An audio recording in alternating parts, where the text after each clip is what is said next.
Do you wear a mask? I certainly hope so. Wearing a mask during the times of the pandemic is one of the things that we can do that helps to decrease the spread of COVID-19.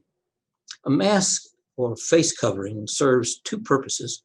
The most important purpose and the primary thing and the thing that's most effective at is it helps to keep me, should I happen to have the virus, from spreading it to others, including you.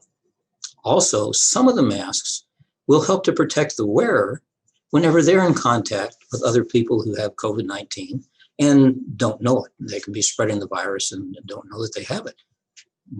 Or a lot of people anyway, when they get COVID-19, have several days where they're spreading the virus but not sick and don't have any symptoms at all. Well, one of the things you may ask yourself is, what kind of mask is there to wear? Because I see all different kinds of masks and facial coverings that people are wearing. And one of the things, unfortunately, is that generally, the more effective the mask, the more uncomfortable it is. And that's part of the conundrum that we all deal with when we think about wearing face coverings. For a face mask to be effective, the things that it needs to do, of course, is to completely cover our mouth and our nose, to seal tightly around our face, and to have a high filtration value with the material through which we're breathing. So some of the examples, you'll see things that are very simple, single cloth layers. Sometimes you'll see someone wearing a neck gaiter, and they'll pull it up over their mouth and nose. That is minimally effective. Now, is it better than nothing? Well, yeah, probably. Big particles won't go spreading out. But if you're wearing a single layer covering and you're doing things like talking or breathing, you're not being very protective for those around you. And other things that fall in that category are things like a bandana. You know, I may look like an old-fashioned stagecoach robber. Is it better than nothing? Yeah, probably.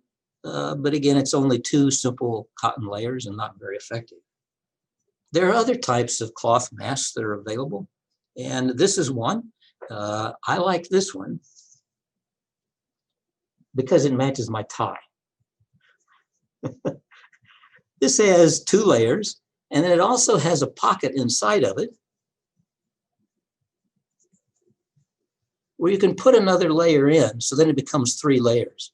It's got a metal rim around the top that helps to seal, and the cords on the side are elastic, and they're adjustable so that I can pull them tightly around my ears. This is a mask, we call it a procedural mask, and it's one that healthcare workers will use when doing procedures. It looks like this. It too has a metal rim across the top, has elastic earpieces, and it fits pretty well around the face. If I'm wearing this and I have COVID-19, and you're within 10 or 6 feet of me or 5 feet of me, probably I won't give you the virus. This is another available mask. This is called a KN95. It has the earpieces, it's cone-shaped, fits around the face, has a metal across the top, and has a thick layer that I breathe through. It's more uncomfortable than the other masks. And then this one isn't a true N95. This is actually an R95, and this is a mask that was designed to protect workers from inhaled toxicants in the air, but it's very much like an N95 mask.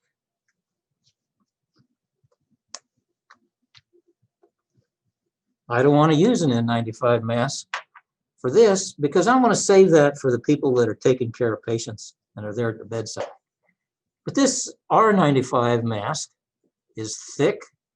It has a metal piece that helps it to seal across the top. The earpieces are not present. Instead, it's head pieces that fit around the head and the neck. And you can see that it pulls tight enough that it changes the shape of the skin. It's the most uncomfortable of the masks that I've shown you. And this is a kind of a mask that healthcare workers, or similar to the mask that healthcare workers wear when they're taking care of patients. Again, generally speaking, the more uncomfortable the mask, the more effective it is and how it works. But wearing a mask is one of the things that you and I can do to help protect others. There's been political questions and people who wonder if wearing a mask is a political question. And you can raise the valid question is telling someone they have to wear a mask may be a political question. But truly, wearing a mask is a simple manifestation of your love for other people. Please wear a mask. Stay safe and be well. Thank you for joining us in another session of Spread the Facts, Not the Virus.